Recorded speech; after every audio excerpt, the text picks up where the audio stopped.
All right, legends, welcome back. So in this video, we're going to talk about transitions. Now, transitions are these cool effects that segue between two clips. So let's go ahead and I'll just play this and we'll get a quick example. Okay, that took way too long. Okay, so first things first when dealing with transitions is that I want to change the time duration. So I'm going to go up here to preferences and I'm going to change the duration from 2 seconds to 1 second. And I'm going to close that out.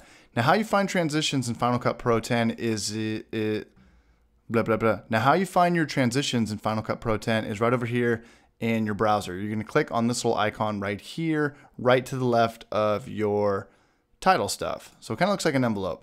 So what I'm going to do, and by default, you have a default transition. So what you're going to want to do is you can go ahead and drag your playhead in between two clips, and I'm going to hit Command T on my keyboard as a keyboard shortcut. So just like that. Now it's going to add a transition.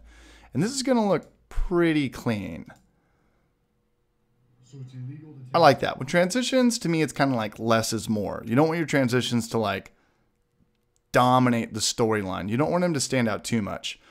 Another way to add transitions is to click on the whole clip in general and hit Command T again. Now it's going to add a transition to both the beginning and the end of it, just like that. So what I'm going to do is to get rid of it, just click on it and hit delete, just like that. And by default, that default transition is called, I believe, crossfade or cross dissolve. But if you want to go to any of your But if you want to go to any of your transitions over here, you can go ahead and right click on them and you can see how it says make default just like that. Now play around with your transitions, but keep in mind, transitions are kind of like a less is more approach thing. You don't want to have like an 8-second transition with all these like stars and lights and all this bright stuff going off.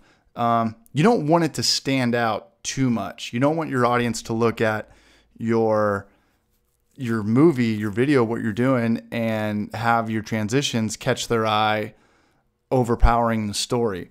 So play around with them. They've got different categories. You can just right click. You can just scroll over each transition. See, this is goofy. I would never use this arrows thing.